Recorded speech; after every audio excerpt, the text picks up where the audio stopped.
Bien, hermanos, estamos acá esperando de que el Señor hable a nuestra vida por medio de estos estudios, siempre recordando que la idea es que podamos compartir la palabra, podamos considerar, leer, observar y en algunos momentos escudriñar la palabra. Así que vamos a ver qué es lo que el Señor nos tiene. Y me encanta la canción que acabamos de escuchar porque la gracia del Señor se ve en este personaje, cómo el Señor tuvo misericordia de Pablo, cómo rescató a Pablo de esa vida en extremo extraviado, siendo una persona que perseguía a la iglesia, y después él se convirtió en aquella persona que buscaba las almas para que puedan venir al encuentro con el Señor. El mundo conoció del Señor gracias a Pablo. El Señor utilizó ese poderoso instrumento. Así que de Pablo hay muchas cosas que hablar. Obviamente solamente vamos a ir tocando una y otra, por lo menos para tener una idea, y que cuando vayamos a la palabra podamos quizás sentir el deseo que tenía Pablo. Así que hay una parte que vimos la semana pasada, que el título es Soy Pablo, soy Pablo. Entonces hoy vamos a ver la parte de perseguidor a perseguido. Pero vamos a tratar, Dios mediante, de ir dando un recuento de lo que vimos en la reunión anterior. Muy bien, aquí tenemos que Pablo viene de la palabra Paulos, que significa pequeño. Él prefirió este nombre, por eso el título de la vez pasada es Soy Pablo. Él decidió en un momento de su vida que lo llamaran así, Pablo, el pequeño. Hay muchas referencias con relación a esto. Es raro porque el nombre de Pablo es un nombre griego, no es un nombre judío. Se le podría decir nombre griego o romano. Es el nombre que él tenía como griego romano. El nombre que él tenía como judío era Saulo. Y busqué el significado de la interpretación. No se han puesto de acuerdo qué significa, pero significa más o menos de tierno o delicado. Tierno o delicado. Sería la traducción de Saulo. Ahora, como Saulo viene de la tribu de Benjamín, y es muy probable que las tribus tengan nombres que se repetían, que eran utilizados. Probablemente el nombre Saúl Saulo sea un derivado de Saúl. A rey Saúl obviamente tuvo este nombre, pero puede ser que la tribu de Benjamín utilizara mucho este nombre, el nombre de Saúl, que luego entienden que se derivó a Saulo. El nombre de Saúl significa elegido o pedido a Dios. Ese es el significado. Así que vemos que después, en el caso de Saulo, llegó un momento que él dijo, no, mi nombre es Pablo, y llegó a utilizar este nombre, el nombre griego.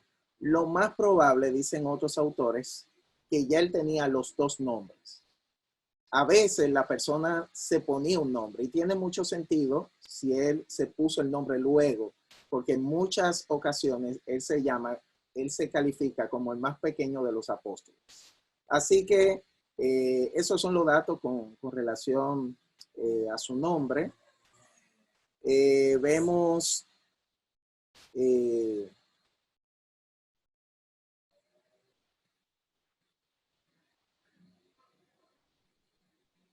que él comienza a identificarse como israelita, descendiente de la tribu de Abraham, descendiente de Abraham, de la tribu de Benjamín, que era la tribu más noble de 12 tribus. Y ahí él comienza a decir que él es circuncidado al 8º día, del linaje de Israel, de la tribu de Benjamín, hebreos de hebreos. En cuanto a la ley, él dice, yo soy un fariseo. Ya hablamos acerca de su ciudadanía. Él nació en Tarso de Cilicia y vemos que él fue instruido, aunque él nació ahí, fue instruido bajo los pies de Gamaliel. Puede ser que él estuvo muy joven. Algunos dicen que puede ser que estuvo desde niño y había una etapa que era desde niño hasta los 12 años y luego otra etapa de 12 años en adelante. No sabemos en qué momento, pero él dice, no, yo me crié en esta ciudad. Con los judíos yo me crié, aunque nací en ese lugar, en Tarso de Cilicia, obviamente hice vida entre el pueblo de Israel.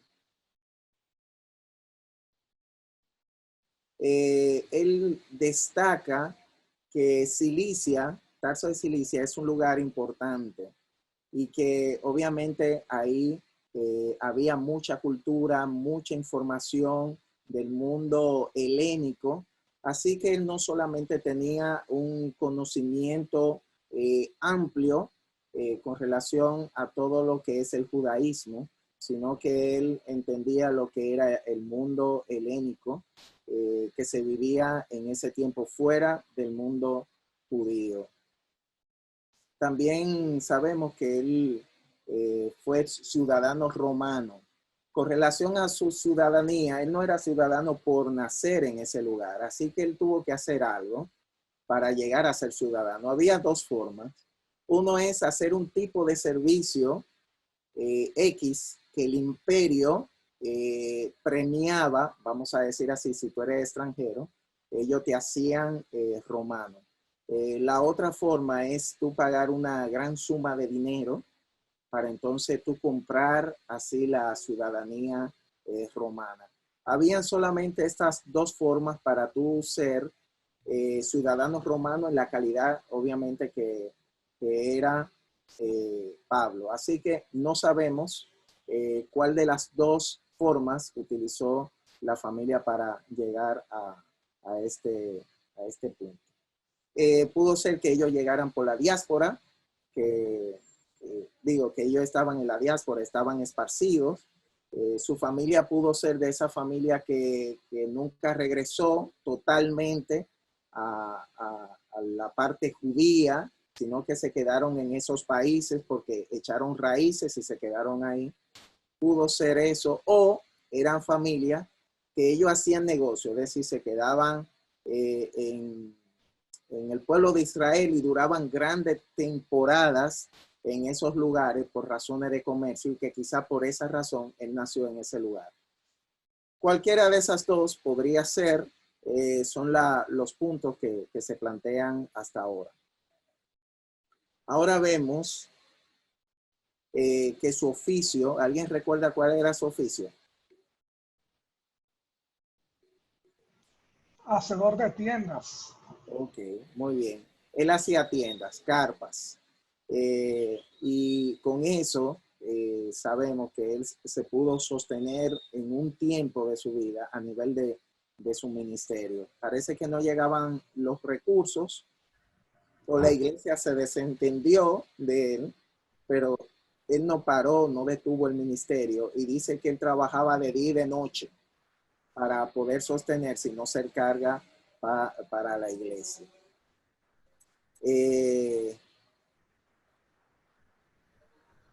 Aquí vemos acerca de su padre. De su padre lo único que se dice es que su padre era un fariseo. Así que vemos que en el caso de él, lo más probable es que él vino de un linaje quizás de fariseo, pero lo seguro es que su padre era fariseo y es muy probable que su padre sea muy celoso de lo que es la parte fariseica, porque vemos la inversión que hizo en Pablo, mandándolo a al pueblo donde estaban los judíos para que él tuviera una educación y era con Gamaliel. Es decir, de seguro eso le salió muy costoso.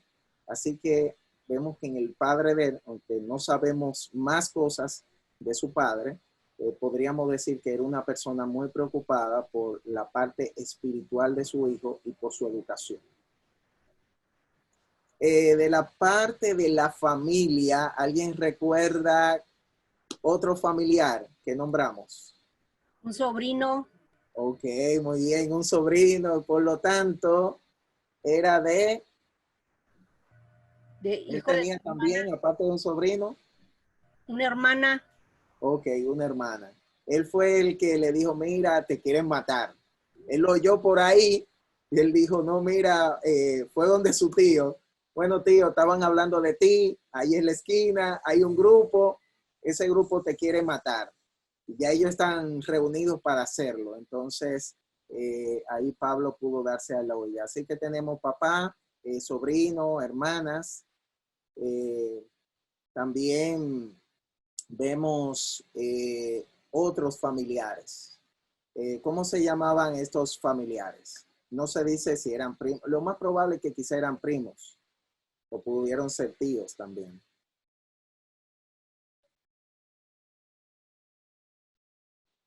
¿Cómo se llamaban? Andrónico y a Junias. Ajá, aquí vemos dos. ¿Y qué hablamos de estos dos personajes? A ver si recuerdo. Y que habían aceptado a Cristo antes que Pablo. Exactamente, ellos habían creído antes. Imagínense, él llegó a este lugar y ahí lo más probable no estuvo en el tiempo que Jesús hizo ministerio. Recuerden que el ministerio de Jesús duró casi 3 años o 3 años y pico. Y él no estuvo, no se da ninguna referencia que él estuvo en esa tierra, en Palestina, en todo ese lugar. Entonces, cuando él llega, se encuentra que ya sus familiares habían creído, pero había cambiado mucho el entorno religioso del pueblo en ese tiempo. Ya habían, en el día de Pentecostés, habían creído 3,000 personas y muchos de ellos fueron donde estaba su patria, donde ellos vivían, pero obviamente se quedaron un grupo. Había muchas personas que venían a la fe cristiana porque dice que el Señor añadía cada día a la iglesia lo que debían de ser salvos, es decir, la iglesia estaba creciendo. Después, Pedro y Juan hacen una prédica que se convierten alrededor de 5,000 hombres, es decir, una gran multitud ha creído. Y vemos que fueron derrotados el concilio cuando se reunió para acusar a Pablo y a Pedro y a Juan, y ellos pudieron salir. Entonces vemos todas estas cosas que el cristianismo estaba creciendo muchísimo y se podría decir que el grupo judío había sido o estaba siendo derrotado sistemáticamente, y todo esto lo estaba viviendo Saulo en ese momento. Veía que el judaísmo estaba al punto de desaparecer, y más cuando vemos que su maestro es aquel que defiende, si se puede decir de esa manera, a los apóstoles, poniendo el argumento que mucho cuidado, porque puede ser que estemos atacando a estas personas, y si esa persona están apoyado por Dios, entonces estaremos combatiendo a Dios, y nadie, al final, nadie va a poder detener ese ministerio. ¿Por qué? Porque está apoyado por Dios. Entonces ellos dijeron, bueno, Gamaliel, entendemos, y dejaron entonces a los apóstoles. Así que hasta su mismo maestro estaba ya con inclinaciones, quizá en el corazón de él lo veía de esta manera.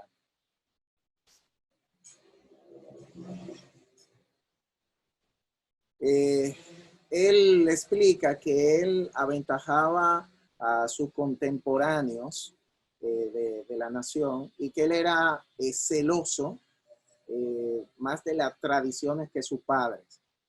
Él lo habla ahí en plural, puede ser que sean lo que le enseñaron sus maestros, era una forma de referirse a sus maestros, incluyendo a Gamaliel. Él le dijo, no, es que yo fui más celoso que mi maestro Gamaliel. Pero él pudo estar hablando de sus padres, de su padre sanguíneo y quizá de toda una línea de fariseos. Y él dice, podría también ser esa parte de decir, yo fui más celoso que todos ellos. Muy bien. Así que vemos que cada día más se multiplicaba, según la palabra, se multiplicaba el número de las personas que creían en el Señor. Inclusive algunos sacerdotes ya pasaban a la fe cristiana, ya llegó hasta el punto más alto la parte del cristianismo. Así que vemos a Saulo, una persona muy celosa de las tradiciones, muy celoso de cómo se manejaba el templo, muy celoso por la línea de los fariseos, veía como esa gran amenaza del cristianismo. El detonante es cuando encuentran, toman a Esteban. Esteban estaba ahí predicando, estaba sanando, ya había sido comisionado en lo que tiene que ver con la parte del diácono, y él era un servidor, pero vemos muchas características de él. Y cuando ellos le acusaban, dice el mismo Pablo que él veía la cara de él como que, como si fuera un qué. Ángel. Como un ángel. Aún así, viendo la pureza de este joven, entonces igual ellos comenzaron a arremeter contra él. Hay una parte muy especial que se encuentra en la palabra dicha por Esteban. Es una joya. Y yo quiero que ustedes lo anoten como tarea para leerlo tranquilo en su casa, que es el resumen del Antiguo Testamento y es la conexión de Cristo con relación a todos los eventos del Antiguo Testamento en forma de resumen. Se encuentra en Hechos 7, del 1 al 50, versículo 1 al 50. Es decir, 50 versículos están ahí hablando de toda esa trayectoria desde Abraham hasta el tiempo del Señor Jesús. Y Esteban hace ese despliegue, esa explicación. Ahora, con relación a esa explicación, que no la vamos a tratar, obviamente por razones de tiempo, ahí fue que nos quedamos en la reunión pasada y ahora vamos a tratar ya donde nos quedamos. Bien. Vamos, alguien que lea Lucas 24, versículo 25, 26 y 27. Vamos a ir un poquito hacia atrás, ese encuentro que tuvo Jesús con dos discípulos camino a Emaús, pero vamos a ver unos detalles que aparecen acá. Alguien que lo lea.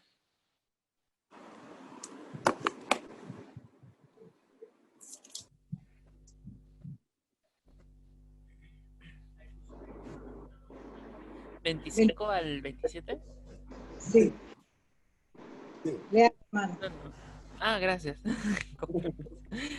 Entonces él les dijo: oh insensatos y tardos de corazón para creer todo lo que los profetas han dicho. ¿No era necesario que el Cristo padeciera estas cosas y que estará en su gloria? Y comenzando desde Moisés y siguiendo por todos los profetas, les declaraban en todas las escrituras lo que de él decían. Perdón. Okay.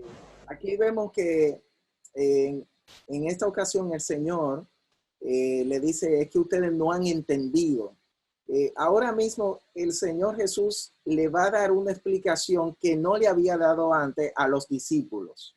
Y era la conexión que él tenía, explicada por él, de todo el trayecto de de la relación que decían las escrituras. Dice, comenzando desde dónde, según el pasaje, desde dónde él comenzó a explicarle todas las cosas. Desde Moisés. Desde Moisés. Ok, desde Moisés. ¿Y qué más? Siguiendo hasta dónde. Por los profetas. Y dice por todos los profetas. Entonces le declaraba la escritura. Si fuéramos judíos y leemos esto, aquí vemos todo lo que para nosotros es el Antiguo Testamento. Ellos lo dividían en tres. Ellos lo dividían en el libro de la ley, o lo dicho por Moisés, los libros de los profetas, y lo otro le decían, y los demás escritos. Y ahí están las tres cosas, los tres puntos que revelan lo que es el Antiguo Testamento según la división que los judíos tienen. Así que él hizo todo ese paseo, pero no aparece ahí que lo que le dijo. Alguien que lea en Lucas 24, del 44 y 45.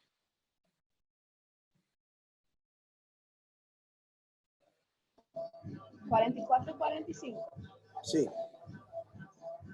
Y les dijo, estas son las palabras que os hablé, estando aún con vosotros, que era necesario hacer todo lo que está escrito en la ley de Moisés y el Salmo. Entonces les abrió el entendimiento para que comprendiesen las escrituras. Amén. Aquí vemos que después se reunió con todos los demás discípulos y vemos de nuevo. ¿Le enseñó qué cosa?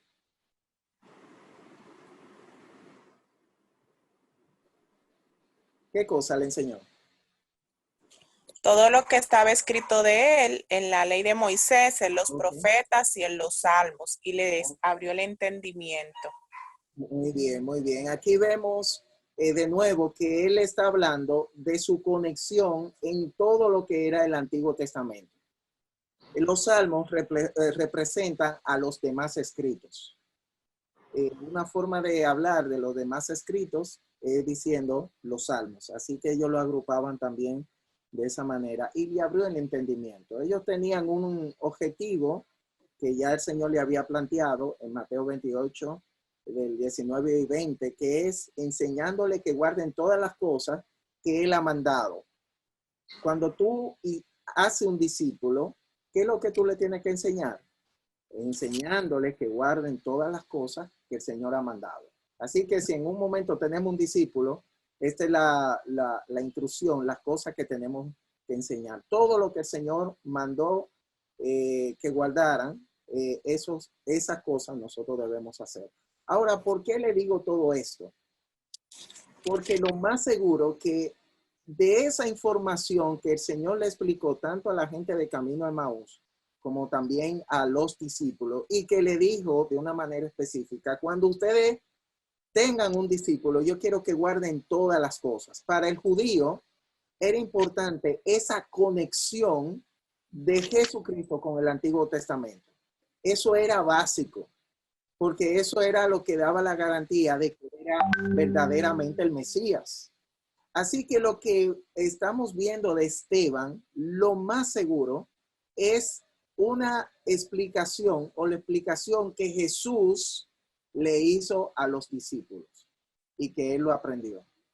Así que vemos con esto que Esteban había sido discipulado de una manera correcta y vemos esa parte apologética o lo que es la defensa de la fe aplicado de una forma inclusive hasta más amplia que Pedro.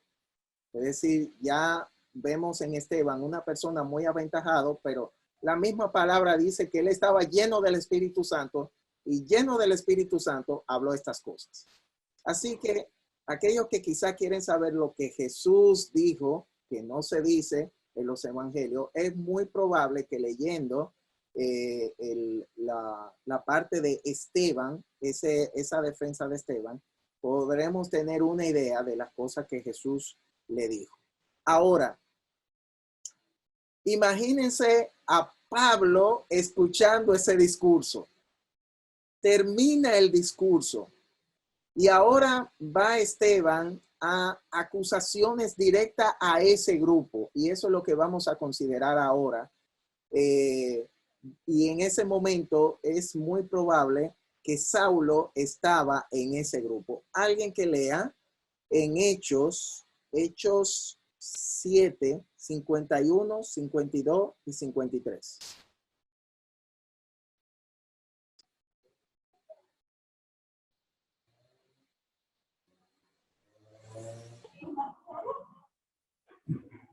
Duros de cerviz e incircuncisos de corazón y de oído. Vosotros resistid siempre al Espíritu Santo, como vuestros padres, así también vosotros. ¿A cuál de los profetas no persiguieron vuestros padres y mataron a los que anunciaron de antemano la venida del Cristo, de quien vosotros ahora habéis sido entregadores y matadores? Vosotros que recibiste la ley por disposición de ángeles y no la guardaste. Wow. Aquí vemos, ya después que él esboza todo lo que es ese paseo de el Antiguo Testamento, entonces él va directamente hacia ellos. ¿Cómo le dice? ¿Cómo él introduce el tema hacia ellos? ¿Qué es lo que le dice a ellos? Incircuncisos de corazón y de Ok, incircunciso. oídos, duros de cerviz. Ok, aquí vemos que su corazón, la circuncisión tiene que ver con el pacto que había hecho, de que verdaderamente ellos eran judíos, descendientes de Abraham y toda esa parte. Pero él está diciendo, su corazón está igual como una persona que no tiene el conocimiento, y también su oído. Ustedes no están oyendo, y su corazón, se podría decir que es duro. En su corazón no hay fe. Y duro de cerviz. ¿Qué entendemos por eso?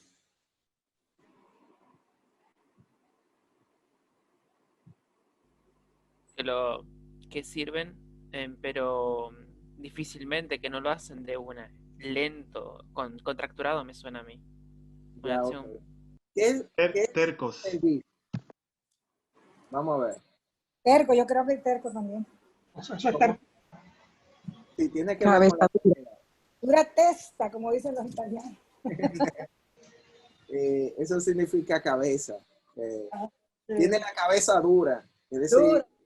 no le entra nada. ¿Cómo va a ser? A usted no le está entrando nada. Y vemos que acusa en su mente no entra nada, y su corazón no entiende nada, y sus oídos no están escuchando. Esa era la condición que él le dice. Y hay algo que él expresa en ese momento, una acusación muy seria. ¿Cuál fue? Que ellos estaban haciendo ¿qué cosa con esa actitud?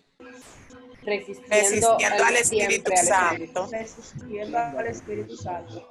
Él sabía que el Espíritu Santo estaba hablando en los corazones, diciéndole, mira, lo que él dice es verdad, lo que él dice es verdad. Y ellos se estaban resistiendo. Asimismo, como hicieron sus padres, es decir, en la antigüedad, el pueblo de Dios se comportó de esa manera. Él está expresando los padres, es decir, lo de la antigüedad, nuestro pueblo anteriormente, tomaron a los profetas de Dios que hablaban la verdad y lo mataron, lo aprendían, lo golpeaban.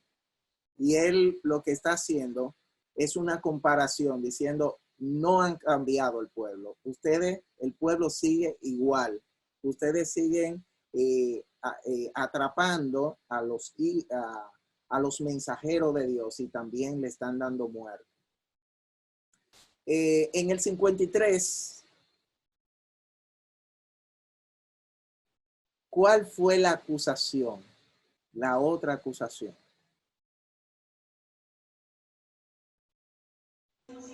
Que ellos recibieron la ley, mas no la guardaron.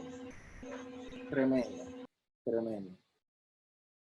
Fíjense que tenemos que ver de la parte de los fariseos y del grupo, de quizás nosotros cuidarnos de eso, porque el Señor le dijo a los discípulos, cuídense de la levadura de los fariseos, de los saduceos y de Herodes en una ocasión. Entonces vemos esta persona que, si lo vemos, son personas muy religiosas, son personas que supuestamente guardaban la ley, pero vemos que ya se declaró que ellos recibieron la ley, la tenían, la conocían, pero al fin y al cabo, realmente ellos no guardaban la ley. Ahora, imagínense a Pablo escuchando todo esto. Yo quiero que utilicemos la imaginación y que ve a este joven, lo más seguro que Esteban era muy joven, Como publicista. diciendo todas estas cosas y todas estas acusaciones sin temor, sin reparo, lo que le dice una conversación muy vertical, no por las ramitas, acusándolo a él que tiene la cabeza dura, que su corazón no entiende, que sus oídos no escuchan, que se resiste al Espíritu Santo, que se comporta como el pueblo de Israel cuando provocó al Señor, que mataban a los profetas de Dios, profetas que ellos estudiaban y que recibieron la ley y que ellos no guardaban la ley. Imagínense cómo estaba Saulo en ese momento y cómo estaban todo lo que ahí rodeaban. Creo que volé un slide. Okay. Alguien que lea los versos siguientes, el 54, 55 y 56. Oyendo estas cosas, se enfurecían en sus corazones y crujían los dientes contra él. Pero Esteban, lleno del Espíritu Santo, puestos los ojos en el cielo, vio la gloria de Dios y a Jesús que estaba a la diestra de Dios, y dijo: he aquí veo los cielos abiertos y al Hijo del Hombre que está a la diestra de Dios. Entonces ellos, dando grandes voces, se taparon los oídos y arremetieron a una contra él, y echándole fuerte. Ok, hasta aquí, hasta ahí. Me pasé. Okay. No, pero bien, Amirita. Muy bien. ¿Cómo, según el 54, cuál fue la reacción de ellos ante lo que dijo Esteban? ¿Cuál fue la reacción? Se enfurecieron. Enfurecían sus corazones. Enfurecieron. Crujían los dientes. Ok, ¿ustedes han escuchado una gente crujiendo los dientes? Uy, Dios mío, eso como está lleno de furia. Imagínense que tanta ira, tanto enojo, que se oía los dientes crujir. Es decir, rozarse uno con otros. Y era realmente ya algo que desquiciado que ellos estaban en ese momento. ¿Por qué destaco este tiempo y nos estamos deteniendo tanto acá con lo de Esteban? Obviamente esto fue el detonante de todo lo que estaba viendo Saulo y en el Saulo que él se estaba transformando en ese momento. Estaba pasando de un Saulo simplemente un hombre celoso que observaba la ley y demás, a salir un Saulo iracundo, colérico, justiciero, si se podría decir de alguna manera. Entonces, ya digamos que Esteban hizo el colmo con esto. Esteban, lleno del Espíritu Santo, ¿qué hizo? Que yo creo que eso fue ya la última gota que derramó el vaso. ¿Qué hizo? Puso los ojos en el cielo, Okay. y vio la gloria de Dios y a Jesús que estaba a la diestra de Dios. Muy bien. Y él lo exclamó. Él no solamente lo vio. Quizás he aquí toda esa gente enojado diciendo cosas alrededor de él. Y vemos a Esteban quizá que se desconecta y comienza a mirar al cielo. Ay, sí, qué lindo. Nadie estaba ahí. Y él, lleno del Espíritu Santo, me imagino que quizás alzó las manos, no sé qué otro tipo de expresión. Y él dice: veo al Hijo de Dios sentado a su diestra. veo los cielos abiertos. Y ya esto fue lo que colmó todo. Alguien, ya leímos el 57, creo. Vamos a leer el 58. Está ahí. Y echándole fuera de la ciudad, le apedrearon. Y los testigos pusieron sus ropas a los pies de un joven que se llamaba Saulo. Ok, aquí vemos que ya se declara que Saulo estaba ahí en ese grupo y que pusieron las ropas frente a él. Parece que Saulo tenía algún tipo de posición en ese grupo, porque esto significa que él era el juez en ese momento. Y entonces le pusieron la ropa de Esteban ahí al lado de él, a sus pies, y comenzaron a apedrear. Vamos a ver Esteban. Ahí mismo, alguien que lea el 59 y el 60.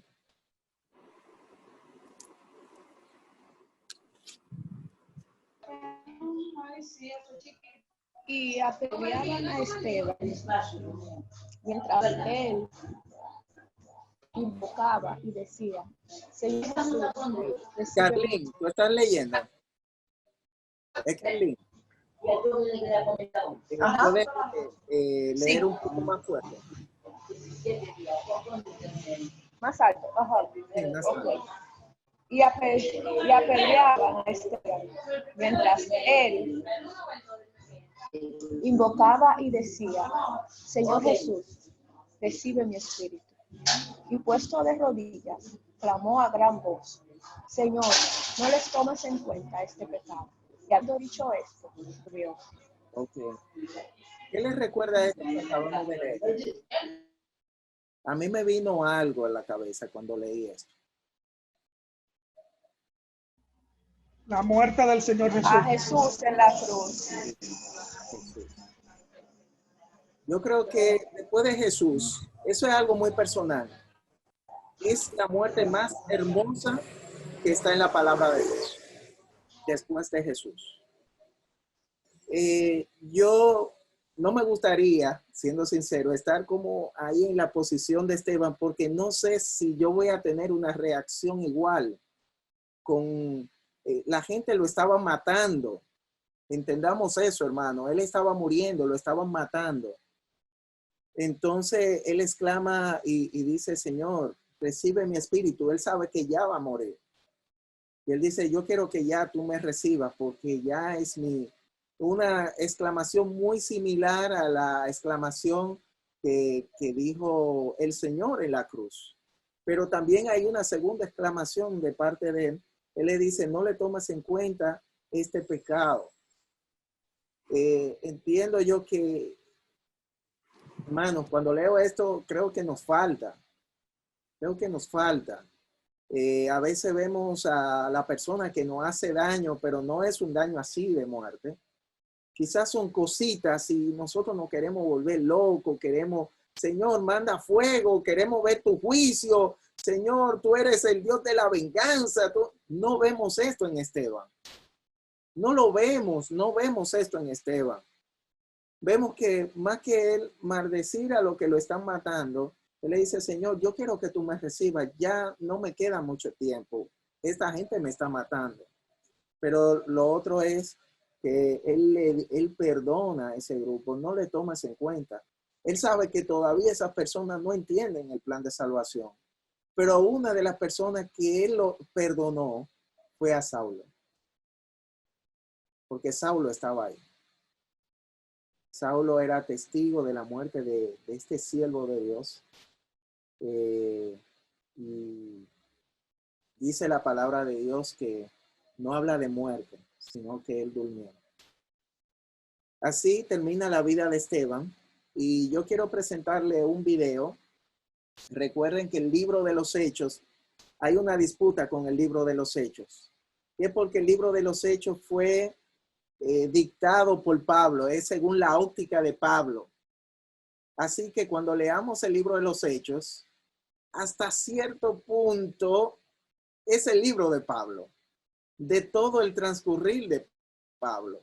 Lucas llega a la prisión y esto es lo que él escribe ya en los últimos días de Pablo, y él comienza a tomar estas notas. Obviamente Lucas quizás tomó en cuenta el organizar, porque vemos los eventos de una manera cronológica. Entonces, pero vamos a ver una película que se la recomiendo. Se llama Pablo, es una película reciente del apóstol Pablo de los últimos días. Le voy a traer un fragmento. Y espero que podamos ver. Espero que podamos quizá entender esta transformación que tuvo Pablo, catalizado por el encuentro con Esteban. Y de ahí cambió Pablo de ser una persona que quizá observaba a un protagonista. Comenzó a perseguir. Vamos a ir leyendo. Alguien que lea Hechos 8:1.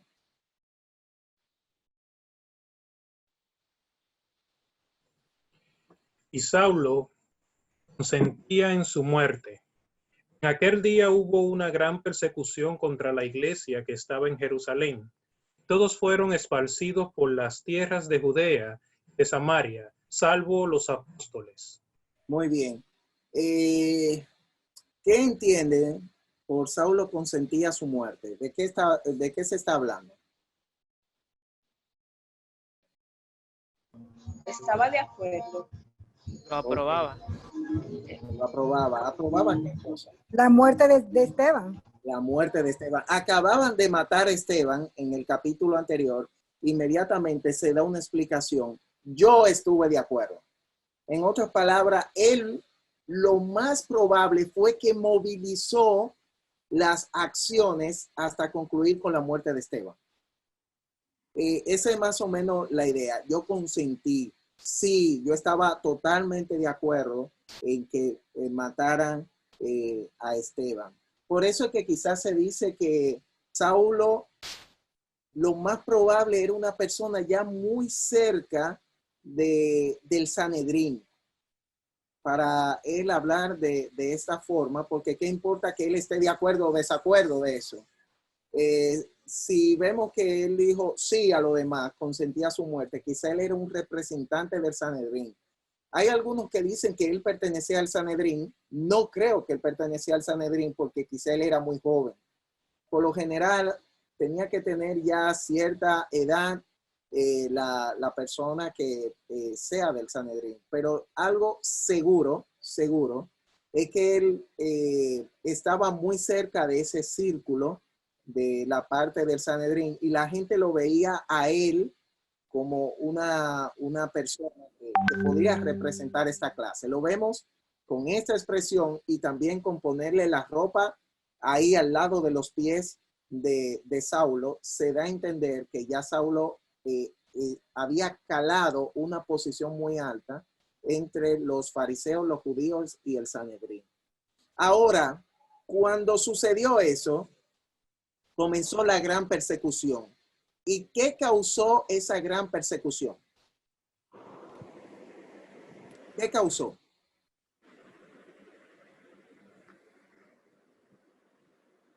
Según el pasaje, ahí está en el pasaje. Que los cristianos fueran esparcidos. Todos fueron esparcidos. Okay, ¿dónde? Todos fueron esparcidos, excepto los apóstoles. Ok, pero ¿dónde? Tierras de Judá y de Samaria. Ok. ¿Qué le viene a la mente esto?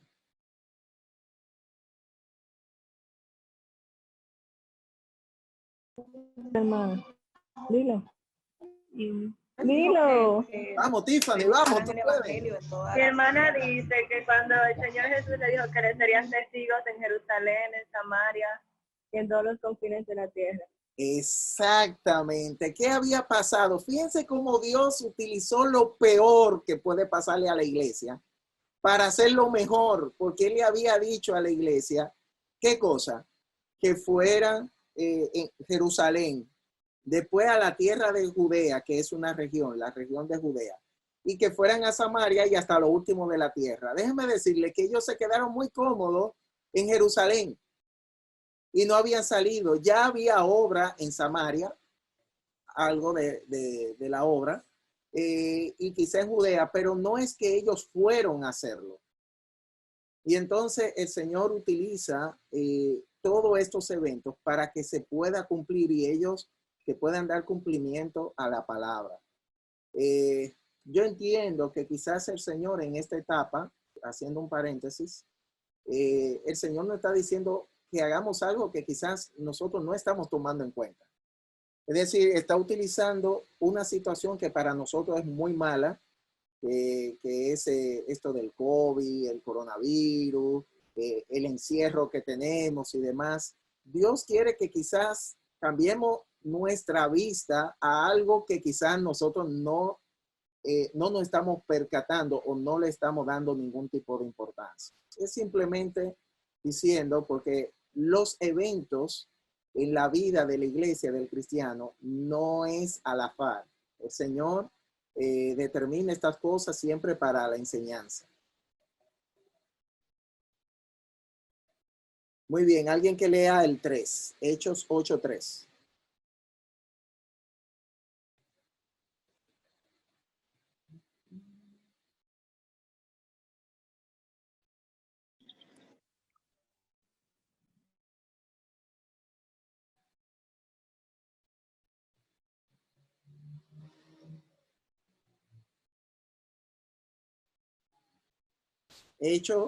Hechos 8:3. Y Saulo asolaba la iglesia y entrando casa por casa arrastraba a hombres y mujeres y los entregaba en la cárcel.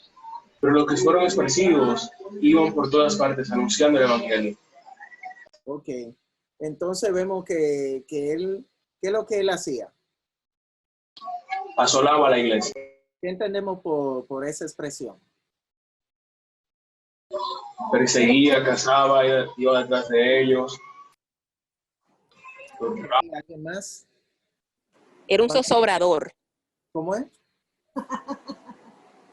Un zozobrador, dice la hermana. Oh, sí, ciertamente. A ver que escucha la palabra. Okay. Cuando dice, hay una expresión, mira, que ese sitio quedó asolado. ¿Qué entendemos por esa expresión? Que, mira, ahí hubo tal cosa y eso quedó totalmente asolado.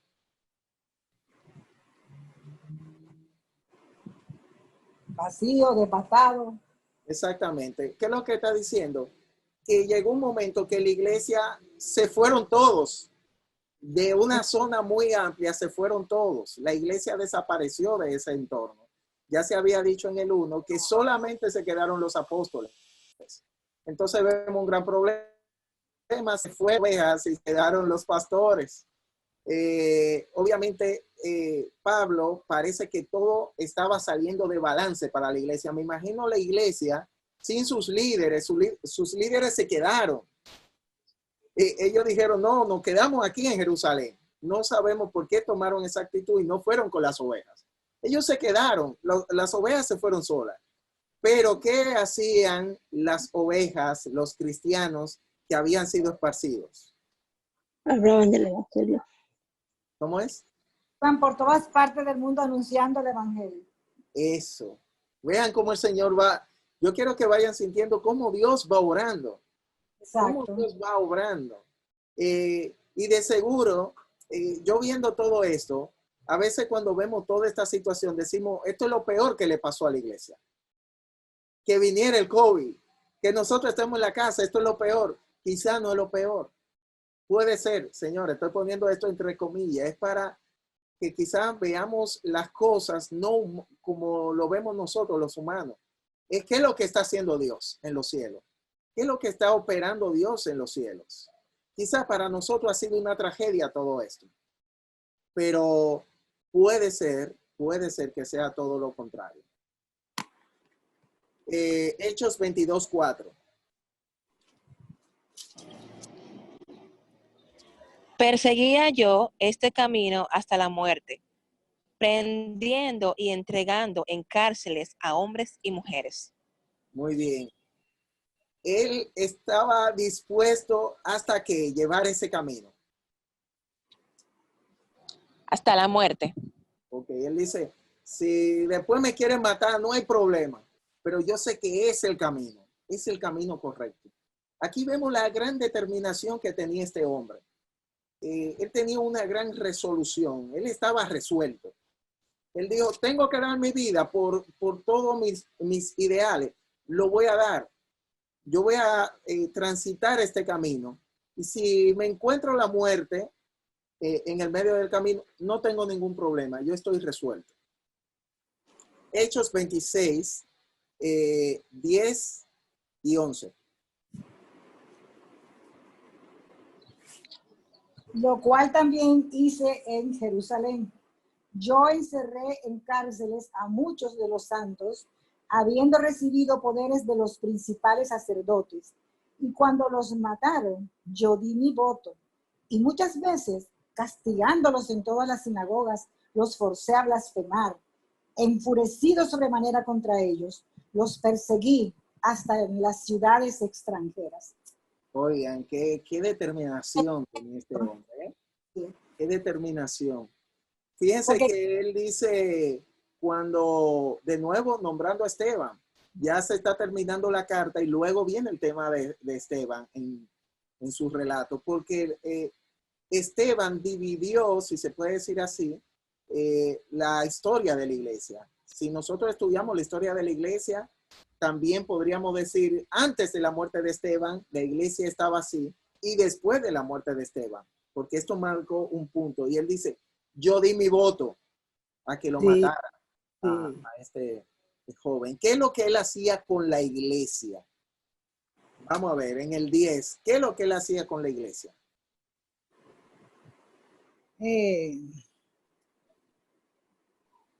Dice que encerró en cárceles a muchos de los santos. Ok. A la iglesia, parte de la iglesia los encerraba. Y lo más de todo, lo peor de todo, que creía que estaba haciendo lo correcto, es lo más grande de todo. Sí, sí. ¿Y qué él hacía? Él entraba a la sinagoga y ¿qué él hacía ahí? Dice que él cuando entraba, dice que cuando lo mataron, él dio su voto. Ok, estamos en el 11. Cuando él iba a la sinagoga. Los castigaba en todas las sinagogas. Los obligaba a blasfemar.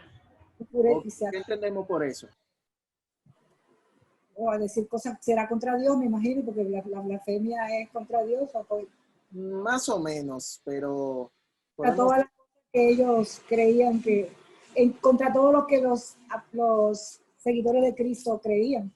Quizá blasfemia contra el mismo Señor. Entonces lo hacían blasfemar, ¿sería qué cosa en este caso? Aquel Los hacía negar su fe. Exactamente. Fácil. Decir que Jesucristo no era el Mesías, que Jesucristo era falso y eso. Entonces él obligaba, él forzaba a los cristianos a blasfemar, a decir públicamente, no creo en el Señor. A ir en contra de sus principios. Exactamente. Y vemos que él estaba enfurecido, como dice, sobremanera, y llevó su furia inclusive hasta ciudades extranjeras. Aquí vemos que todo se transformó. Obviamente la palabra de Dios, hay más cosas que se dice de Saulo. Saulo habla bastante de cómo era su pensar y su vida cuando él perseguía a la iglesia. Pero el camino a Damasco tuvo el encuentro con el Señor. Y vemos que esta narración aparece 3 veces en el libro de los Hechos. Aparece 3 veces. Y cada vez que se narra es con un propósito diferente. Por lo tanto, hay elementos distintos de la narración. En otras palabras, para nosotros saber todo lo que pasó en ese momento del encuentro del Señor Jesús con Pablo, tendríamos que leer las 3 narraciones para nosotros tener la idea completa de qué es lo que pasó. En cada narración no está completa por razones lógicas. Vamos a ver por qué él narraba una cosa y luego complementaba con otras y daba otros datos adicionales. No es que cambió la historia, sino que él daba detalles que no había dado anteriormente. Muy bien, la primera vez que él habla es en Hechos 9. Yo puse del 4 al 6 para abarcar una parte. Obviamente tendrían que leer todo esto. Esta vez de Hechos 9, del 4 al 6, es simplemente para él hablar acerca de los eventos cronológicos que acontecieron. Es decir, ya él está hablando de hechos que mataron a Esteban, que él pidió la carta. Ahí hay una cronología, una sucesión de hechos. Y lo que le importa a él es hablar acerca de esa sucesión de hechos. ¿Alguien puede leer en Hechos 9, del 4 al 6? Sí, dice. Y cayendo en tierra oyó una voz que le decía, Saulo, Saulo, ¿por qué me persigues? Él dijo, ¿quién eres, Señor? Y le dijo, yo soy Jesús, a quien tú persigues. Dura cosa te es dar cosas contra el aguijón. Él temblando y temeroso dijo, Señor, ¿qué quieres que yo haga? Y el Señor le dijo, levántate y entra en la ciudad y se te dirá qué debes hacer. Muy bien. Ahí vemos la narrativa. No nos vamos a detener mucho porque es la narrativa que más dominamos. Tienen datos que más dominamos. Así que ya saben, la primera narrativa, él sigue dando, se concentra en que vaya dando los hechos a nivel cronológico. Él está narrando, es una narración. Aquí vemos en Hechos 22, del 5 al 10, vamos a ver que él está haciendo una defensa. Él está haciendo una defensa a Jerusalén. De este tiempo, cuando él tuvo el evento, a este evento puede ser que hayan pasado alrededor de 13 años. 13 años o más. Y él había viajado a Jerusalén casi inmediatamente después de su conversión, pero hay lo que nosotros vamos a hablar más adelante, que le puse los 15 años del silencio. Los 15 años del silencio trata en un momento en que él no tuvo esa actividad. Él se había desaparecido, vamos a decir así, de la vista pública. Y nosotros espero que puedan estar para el próximo domingo. Y vamos a hablar de eso, Dios mediante, el próximo domingo, los 15 años del silencio. Antes de leer el pasaje, vamos a ver cuando él estuvo en Judea, que es en la región cerca de ahí, en Gálatas 1, 22 y 23. Después de todos esos años, cuando el hombre se aparece.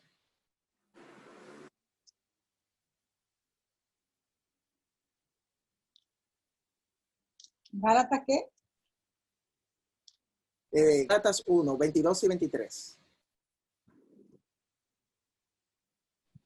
Y no era conocido de vista a las iglesias de Judea que eran en Cristo. Solamente oían decir, aquel que en otro tiempo nos perseguía, ahora predica la fe que en otro tiempo asolaba. Ok. ¿Qué se está diciendo de él?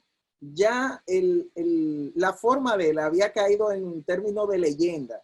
Nadie ya conocía el rostro de él. No le conocían. Una persona que estaba persiguiendo, ya habían pasado 13, otros ponen 15, otros ponen 17, ponen diferentes cantidades de tiempo. En el mismo Gálatas nombra que habían pasado 3 años él en el desierto y luego pasaron 14 años.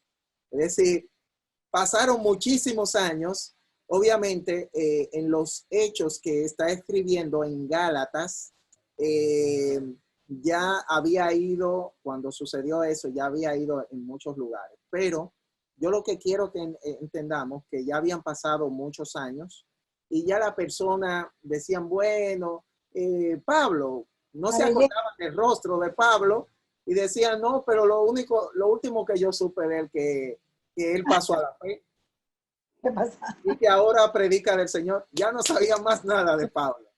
Ese Pablo era un totalmente, el Señor lo había mantenido en el anonimato en todos esos años y Dios estaba trabajando con él. Vuelvo y le digo, Espero que no falten para la próxima porque vamos a hablar mucho de ese tiempo en que Pablo no tuvo esa presencia pública.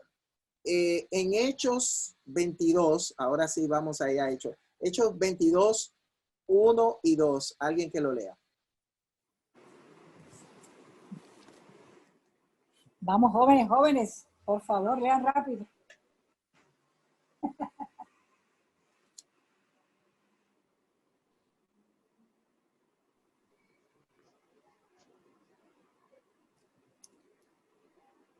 ¿22, del 1 al 2? Sí, 1 y 2.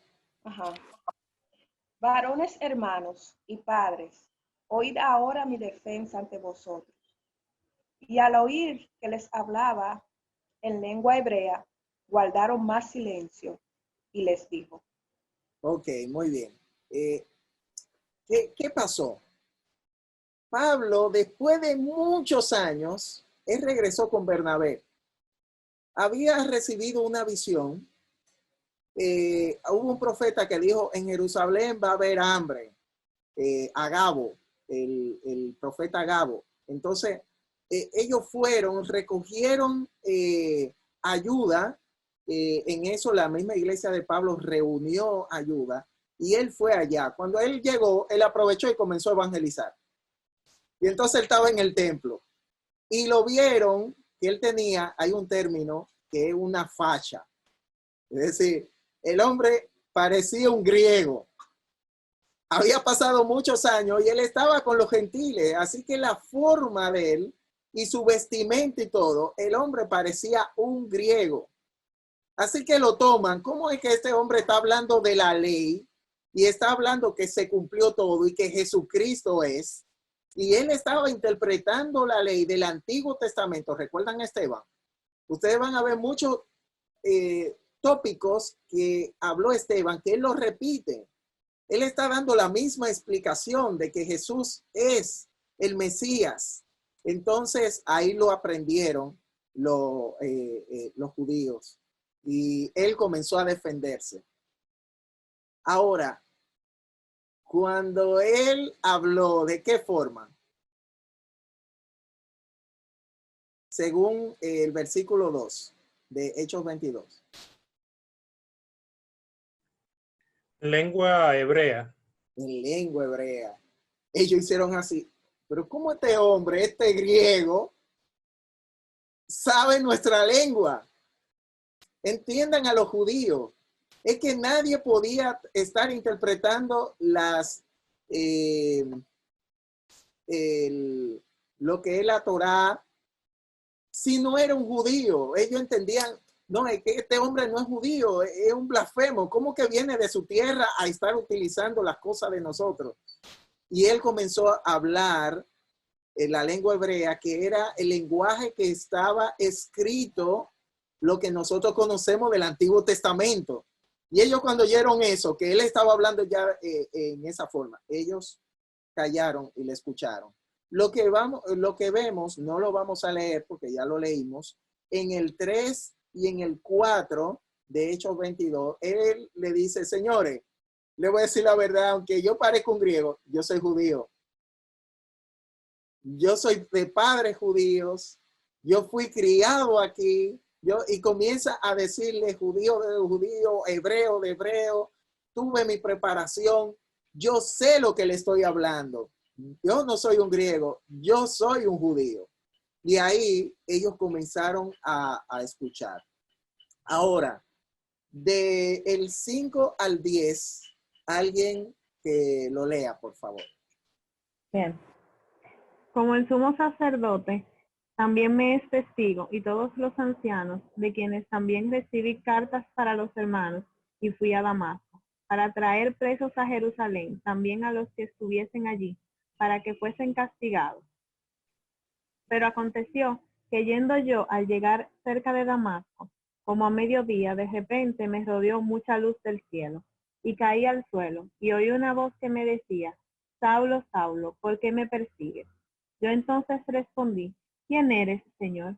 Y me dijo, yo soy Jesús de Nazaret, a quien tú persigues. Y los que estaban conmigo vieron la luz, vieron la verdad, la luz, y se espantaron. pero no entendieron la voz del que hablaba conmigo. Y dije, ¿qué haré, Señor? Y el Señor me dijo, levántate y ve a Damasco, y allí se te dirá todo lo que está ordenado que hagas. Amén, amén. Aquí vemos que él utiliza la primera parte porque nadie le conocía de los que estaban ahí. Entonces, en el 5, él dijo, vayan donde este listado de personas que ellos sí me conocen. Parece que ese grupo obviamente todavía estaba vivo y que ese grupo no estaba ahí, pero sí podían comprobar una parte de lo que dijo Pablo. En el 5, ¿dónde lo mandó para que puedan verificar quién era él antiguamente? En el versículo 5. El sumo sacerdote y Muy los bien. ancianos, y todos los ancianos. Entonces él dijo, porque ellos fueron que me dieron la carta. Vayan donde ellos. El sumo sacerdote me conoce a mí muy bien. Y los ancianos también me conocen muy bien. Ellos sí te pueden hablar quién era yo. Y entonces él comienza a narrar, pero le da lo suficiente para que ellos puedan comprobar personas que sí le conocían. Ahora, hay un hecho que se destaca y eran las personas que andaban con él. Las personas que andaban con él vieron la luz, pero que ellos no se percataron. Ellos vieron la luz, pero ¿qué cosa?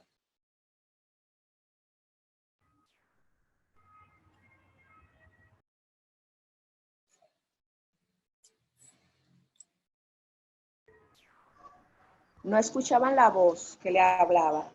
Ok, ellos no entendían. Esto es un elemento nuevo que no está en la otra narración. Él está hablando de personas que probablemente estaban todavía vivos, que también podían ser testigos. Entonces, bueno, yo oí algo, pero ellos no escucharon o no lo entendieron. En uno dice que no escucharon nada y no vieron a Jesús. Y hay otras traducciones que dicen como esta, que no entendieron, que quizá ellos escuchaban algo, pero que para ellos no tenía ningún tipo de sentido. Entonces, vemos esto que él lo hace, pero obviamente es lo que él está destacando más a los testigos. Por eso vemos que él se detiene más en ese sentido y él utiliza, ellos fueron mis testigos también. Ellos vieron la luz. Ahora, ellos estaban escuchando algo, pero ellos no entendían. Y por eso vemos que de la narración de Hechos 9 y la de Hechos 22 vemos este elemento. Primero vemos que en Hechos 9 él está hablando de manera cronológica. Él simplemente se preocupa por hacer la sucesión de hechos. En Hechos 22, cuando él narra nuevo, es lo que él está presentando su defensa ante los judíos que lo habían apresado en Jerusalén. Y el tercero, vemos que él está evangelizando, él está utilizando su testimonio como evangelización. Ya el tiempo ha pasado y bueno, vamos a dejarlo hasta aquí, esperando de que el Señor haya hablado a nuestra vida y a nuestro corazón. Quiero destacar algunas cosas. Una es que debemos de tener mucho cuidado con los celos religiosos. Puede ser que nosotros comenzamos a tener actitudes con cosas que nosotros vemos que solamente viene de un celo religioso y no de las formas que el Señor quiere que se enfrenten las cosas. Él convirtió el celo religioso en una pura ira y se convirtió en un inquisidor, en mi vida he encontrado a muchos cristianos que por alguna u otra razón han salido de entorno, de iglesia, de ministerios y de un sinnúmero de cosas. Y se han vuelto unos inquisidores. Y ellos no saben que cuando ellos hablan mal de la iglesia, del grupo cristiano y de los ministerios están hablando mal del Señor. Y entonces cada vez que se habla del tema, no es un inconverso que está hablando mal de la iglesia, es un cristiano que está hablando mal de la iglesia. ¿Por qué? Porque está herido, su devoción al Señor se ha transformado en ira. Y dice la palabra de Dios que nosotros si hay un problema, nosotros tenemos que presentarle eso al Señor. Y no dejar que eso crea en nosotros una ira, una persecución, un chisme, una división y estas cosas que vemos en la palabra de Dios, que de una manera clara a Dios no le agrada. Es de total desagrado del Señor. Lo segundo que podríamos ver de todo esto es que el Señor utilizó la muerte de un santo. Vamos a utilizar esa palabra porque así se identifica la muerte de Esteban como la muerte de un santo, una persona que estuvo muy cerca del Señor, que murió muy joven, que fue matado injustamente y que después de ahí comenzó la segunda persecución, pero fue una de las más marcadas de las persecuciones judías y que ellos tuvieron que ir hasta tierras extranjeras, hasta lo último de la tierra, esto es el concepto, en tierras extranjeras, y él siguió hasta allá y él hizo con eso el cumplimiento que vemos en la palabra de Dios de lo que el Señor le había mandado a la iglesia, que debían de testificar en Jerusalén, en toda Judea, en la región de Judea, en Samaria y hasta lo último de la tierra. Y por algo malo, Dios lo transformó en algo bueno. Pero quizá la iglesia viviendo esa etapa no lo vio como algo bueno. Lo estaban viendo como algo malo. Pero lo que estaba haciendo Dios era dándole cumplimiento a lo que se tenía que hacer con relación al evangelio. El evangelio tenía que predicarse en todo lugar. Por último, me gusta mucho la parte de cómo utilizar tu testimonio. Es decir, cómo viniste al Señor. En uno, él lo narra. Yo vine al Señor, yo vi la gracia de Dios, yo vi el poder de Dios a través de mi conversión, cómo el Señor me rescató de ese camino que yo llevaba. Otro como un argumento de defensa. Recuerdo yo que estando en Argentina, mi único argumento de defensa ante un ateo era mi mismo testimonio y le conté mi testimonio. Y entonces lo utilicé como una defensa. Lo que dice la palabra es algo cierto. Así que vemos que él utilizó el testimonio como una defensa, pero también utilizó el testimonio como evangelio para evangelizar. Nosotros podemos utilizar, mis hermanos, y dar nuestro testimonio de tal forma que la persona entienda cómo puede llegar al Señor.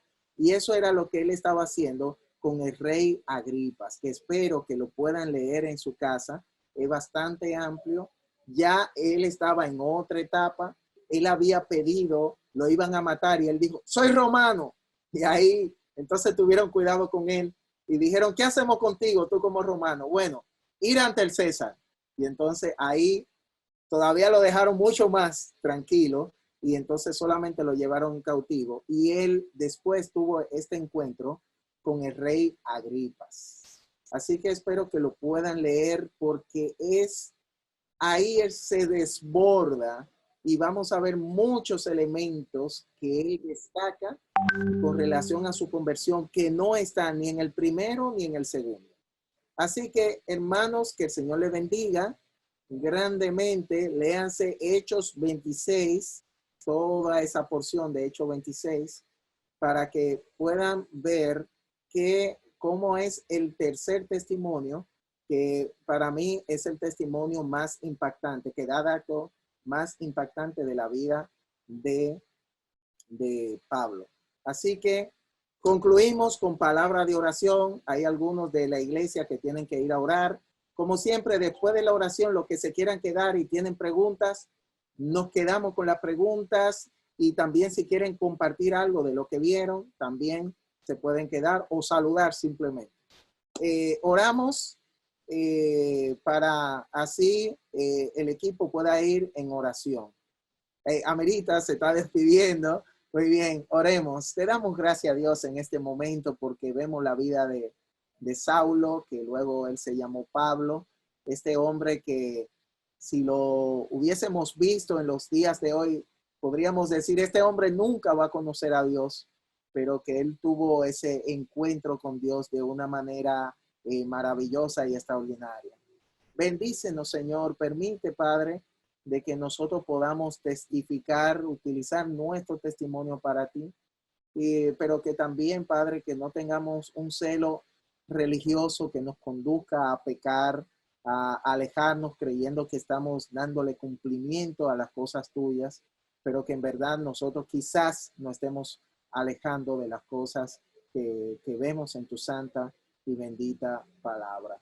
Permite, Señor, que podamos guardar todas estas enseñanzas, que veamos esto como un gran ejemplo y también de motivación a nuestras vidas. Ahora que vamos a hacer diferentes tipos de actividades, bendícenos, Señor, y si es tu voluntad, Padre, que nosotros nos podamos reencontrar el domingo que viene para continuar el tema de la biografía de Pablo. Todas esas cosas te las pedimos en el nombre de tu Hijo Jesucristo. Amén.